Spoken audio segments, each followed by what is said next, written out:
नमस्कार मित्रों, मैं हूं डॉक्टर हरिनिवास। चैनल का नाम है संस्कृत साहित्य एवं संस्कृति महाभारत शांति पर्व। युधिष्ठिर एक प्रसिद्ध कथानक है। उस कथानक के बारे में पितामह भीष्म से प्रश्न करते हैं कि काल मृत्यु यमानाम ते इक्ष्वाकुर ब्राह्मणस्य च विवादो व्याहृतः पूर्वम तद भगवान वक्तुमर्हसि। आपने मुझसे कहा था कि एक बार काल है, मृत्यु है, यमराज हैं, इक्ष्वाकु महाराज हैं और एक ब्राह्मण है। इन सब के बीच में एक विवाद हो गया था। मैं उस पूरे विवाद को सुनना चाहता हूं कि क्या हुआ। तो पितामह तो इस समय सर्वज्ञ हैं। उनको तो श्री कृष्ण की कृपा से सारी पीड़ाएं दूर हो गई हैं। वो भले बाणों की सैया पे पड़े हुए हैं, लेकिन फिर भी सब कुछ उनके सम्मुख जो भी वो देखना चाहते हैं वो सब उनको ज्ञात है। तो कहते हैं कि एक जापक नाम का ब्राह्मण, अब जापक ये कोई नाम तो नहीं होता है, लेकिन चूंकि वो हर वक्त जप करता रहता था, गायत्री मंत्र का जाप करता रहता था, इसलिए उसका नाम ही जापक हो गया। उस ब्राह्मण ने जब अत्यंत कठिन तपस्या की, यहां तो लिखा है कि वर्ष सहस्त्रम तु नियमेन तथागतम, 1000 साल उसने इसी प्रकार से नियम पूर्वक जाप करने में निकाल दिए। तो भैया एक सिद्धांत है, यहां 1000 साल का अर्थ अगर हमें समझना हो तो जब छोटे थे तो एक प्रश्न पूछा जाता था कि एक साड़ी को सूखने में अगर 1 घंटा लगता है तो 10 साड़ियों को सूखने में कितना टाइम लगेगा? तो 10 घंटे तो नहीं लगेंगे। आप जानते हैं कि एक ही घंटे में 10 भी सूख जाएंगे। यही नियम यहां पे लागू पड़ता है। 1000 साल का अर्थ है कि 1 साल में जिस यज्ञ को कोई एक व्यक्ति कर सकता है, अगर 1000 यज्ञ एक साथ प्रारंभ कर दिए जाएं तो 1 साल में 1000 यज्ञों का फल प्राप्त किया जा सकता है। या हम ये भी कह सकते हैं कि 1000 यज्ञ किए ऐसा कहना चाहिए, लेकिन 1000 वर्ष तक यज्ञ किए ऐसा भी उसका उल्लेख किया जा सकता है। तो कुछ पद्धतियां इस प्रकार की हुआ करती हैं। चलिए हम विषय पे आते हैं। तो उन जापक से देवी प्रसन्न हो गई, स्वयं सावित्री देवी प्रसन्न हुई और सावित्री देवी ने कहा किम प्रार्थ्यसि विप्र से किम चेष्टम करवाणी थे। बोलो हे विप्र प्रवर, आपको क्या चाहिए? आप क्या चाहते हैं? आपके लिए मैं क्या करूं? देखिए, इसको भक्ति कहते हैं। तो वो ब्राह्मण कहता है कि मुझे तो बस इतना ही चाहिए कि हमेशा जप और तप में मेरी बुद्धि बनी रहे। कई बार क्या है कि सफलता मिलने के बाद व्यक्ति 7वें आसमान पे पहुंच जाता है और फिर उससे कहो कि जब करना है तब करना है, बोले बहुत कर लिया, अब हमारे लिए अब नहीं है। इस प्रकार की बातें वो करने लग जाता है। तो कहते हैं कि देवी, अगर आप मुझे वरदान देना चाह रही हैं तो मुझे ये वरदान दीजिए। इदम चैवा परंपरा है देवी यत प्रिय काम्या निरयम नैव याता त्वम यत्र याता द्विजसभा। तब वो सावित्री देवी ने कहा कि ये वरदान तो मैं आपको दे रही हूं, लेकिन इसके अलावा मैं आपको एक वरदान और देती हूं कि आपको उन लोकों की प्राप्ति होगी जो सबसे श्रेष्ठ लोक हैं।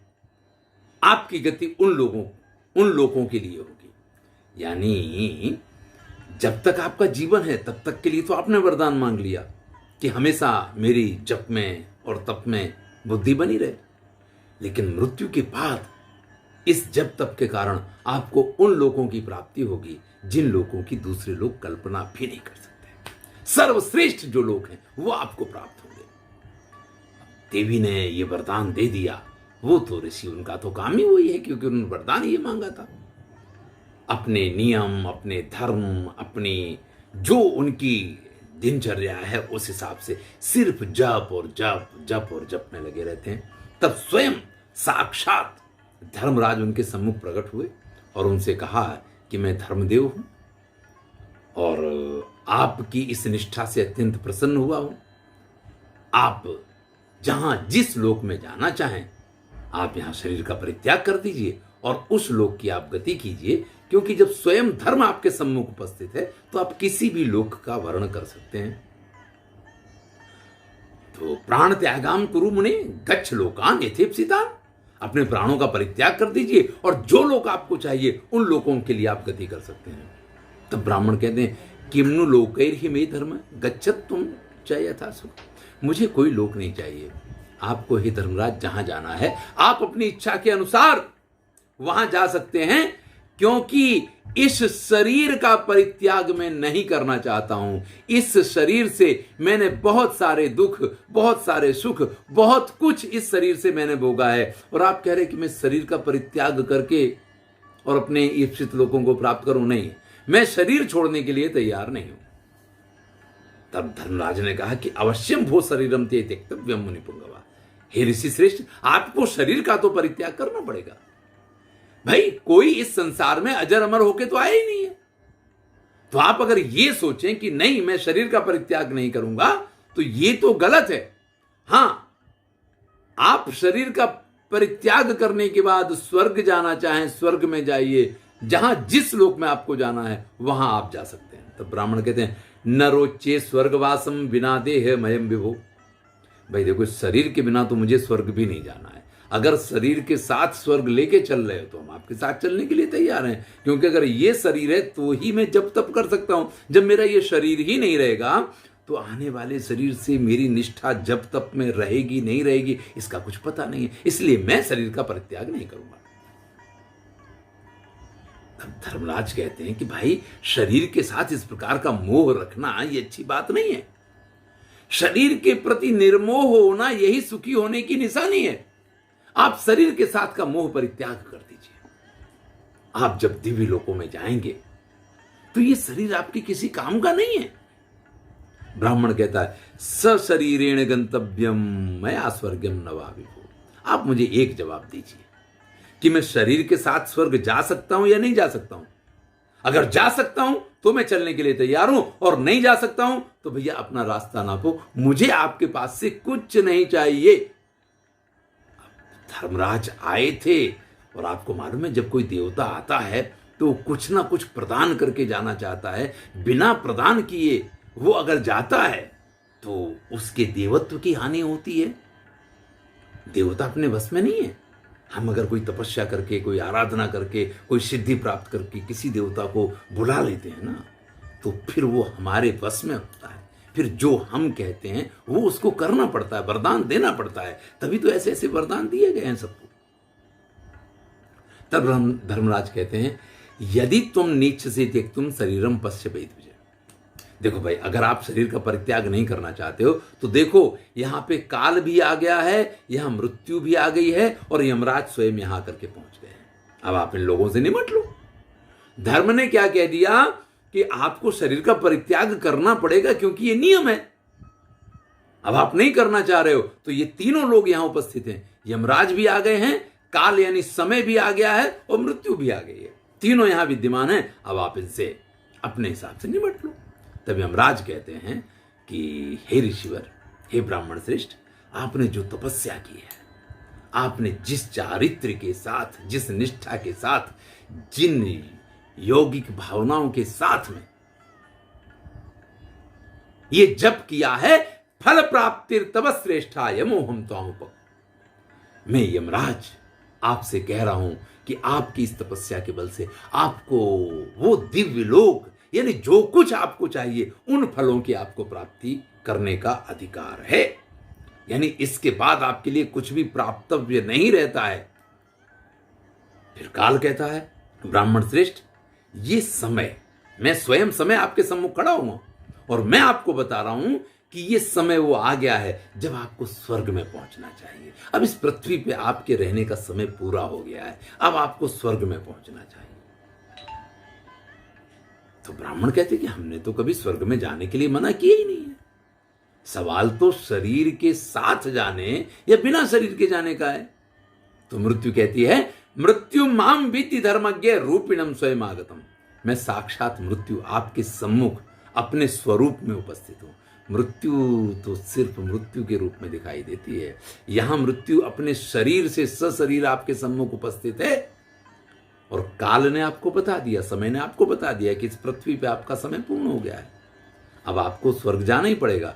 तो मैं आपसे प्रार्थना कर रही हूं कि आप आपके शरीर का परित्याग कर दीजिए, और अगर आप अपने शरीर का परित्याग नहीं करते हैं तो अब समय आ गया है, मैं स्वयं यहाँ उपस्थित हूं, यमराज स्वयं उपस्थित हैं, तो ये प्रक्रिया जो होनी है वो तो होनी ही है।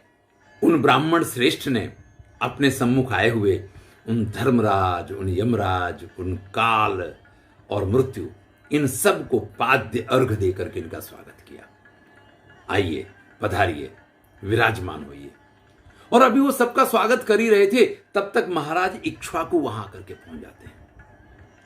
अब महाराज इक्ष्वाकु देख करके ब्राह्मण श्रेष्ठ ने उनका भी स्वागत किया। स्वागतम ते महाराजे ब्रूहि यदि यदि इच्छसि। आपका स्वागत है, आपको क्या चाहिए? मैं अपनी शक्ति के अनुसार जो आपको चाहिए वो आपको देने के लिए तैयार हूं। देखिए, ब्राह्मण लोग हमेशा मांगा करते हैं। यहां जब इक्ष्वाकु महाराज आए हैं तो ये ब्राह्मण उनसे कह रहे हैं कि महाराज आपका स्वागत है, पधारिए, आप जिस लिए यहां आए हो आप मुझे सिर्फ बताइए कि आपकी क्या कार्य सिद्धि करनी है, मैं आपको देने के लिए तैयार हूं। तब राजा कहता कि राजो हम ब्राह्मणश्च त्वम्। अरे भाई, मैं राजा हूं, आप ब्राह्मण हैं, आप षट्कर्म में स्थित रहते हैं, इसलिए ददानि वसु किंचित ते प्रथितम तद्वदस्व में। अरे भाई, मैं आपको क्या दूं, आप ये मुझे बताइए। आप तपस्या में लगे रहते हैं, आप तपोनिष्ठ हैं, और आप मुझसे कहें कि आप मुझे देंगे। अरे नहीं महाराज, आप ब्राह्मण हैं, ब्राह्मण का लेने का अधिकार होता है और राजा का देने का अधिकार होता है। तो आप मुझे बताइए कि मैं आपको क्या प्रदान करूं। तब वो ब्राह्मण कहता है कि भाई, दो प्रकार के ब्राह्मण होते हैं राजा, और दो ही प्रकार के उन ब्राह्मणों के धर्म होते हैं। एक प्रवृत्ताश्च निवृत्ताश्च, एक प्रवृत्त होते हैं और निवृत्त होते हैं। जो प्रवृत्त होते हैं वो ग्रहण करते हैं, लेकिन जो निवृत्त होते हैं वो कभी भी किसी का भी दान स्वीकार नहीं करते। इसलिए अगर आपको दान करना है तो जो प्रवृत्त हैं ऐसे ब्राह्मणों के पास जाइए और उनको जो चाहिए वो उनको दीजिए। अहम ना प्रतिगृहणामि, लेकिन चूंकि मैं तो निवृत्त हूं, मुझे सांसारिक मोह माया, सांसारिक वस्तु, किसी चीज का कोई सरोकार ही नहीं है, तो मुझे कुछ नहीं चाहिए। हां, आप मुझसे कह सकते हैं कि आपको क्या चाहिए, मैं अपनी तपस्या के बल पे जो भी आप चाहेंगे वो आपको देने के लिए तैयार हूं। तब राजा कहता है कि क्षत्रियो हम न जानामि देहीति वचनम उचित। अरे भाई, मैं तो महाराज क्षत्रिय हूं, और क्षत्रिय लोग कभी किसी के पास से याचना नहीं किया करते हैं, तो मुझे तो ये शब्द ही पता नहीं है कि मैंने किसी से कभी ये कहा हो कि मुझे ये दे दीजिए। देखिए, क्षत्रिय लोग क्या करते हैं, वो छीन लिया करते हैं, वो अपने कर्म से प्राप्त किया करते हैं, किसी से मांगते नहीं है। और अगर मैं कुछ मांगता हूं तो हमेशा युद्ध मांगता हूं। यानी क्षत्रिय मांगता तो है, लेकिन वो क्या मांगता है? जैसे कृष्ण जरासंध के पास गए तो उन्होंने कहा कि हमें मल्ल युद्ध प्रदान करो, तो प्रयच्छ युद्ध मित्येवं वादिनास्मो द्विजोत्तमा। हम कभी भी किसी के पास से अगर कुछ मांगते हैं तो हमेशा ये कहते हैं कि हमें युद्ध प्रदान करो। अब आपसे युद्ध तो मांग नहीं सकते हैं, और कुछ मांगने की हम क्षत्रियों की आदत नहीं होती है, तो महाराज आप ये आग्रह छोड़ दो कि हम कुछ मांगे। तब ब्राह्मण कहते, तुस्य तुम स्वधर्मेण तथा तुष्टा वयम नृप। आप अपने धर्म में संतुष्ट हैं कि क्षत्रिय का धर्म है कि वो कभी किसी के पास से हाथ नहीं फैलाता है, और मैं भी अपने धर्म में संतुष्ट हूं कि मैं निवृत्त ब्राह्मण हूं, मैं किसी के पास से कुछ मांग तो या स्वीकार तो कर ही नहीं सकता हूं, पर अगर किसी को कुछ चाहिए तो मैं देने के लिए तैयार हूं। तब राजा कहता है कि अगर आपकी इतनी ही देने की इच्छा है, याचे त्वाम दीयताम मह्यम जप्यस्यास्य फलम तुझे, तो आपने आज तक जो जप किया है, जो तप किया है, मैं आपसे आपके उस जप का फल मांगता हूं। देखिए, ब्राह्मण देवता इसी जप के दम पे कुछ भी करने की शक्ति रखते हैं। अब जब इक्ष्वाकु महाराज ने ये कह दिया कि अगर आप देना चाहते हैं तो अपने जप का फल मुझे दे दीजिए।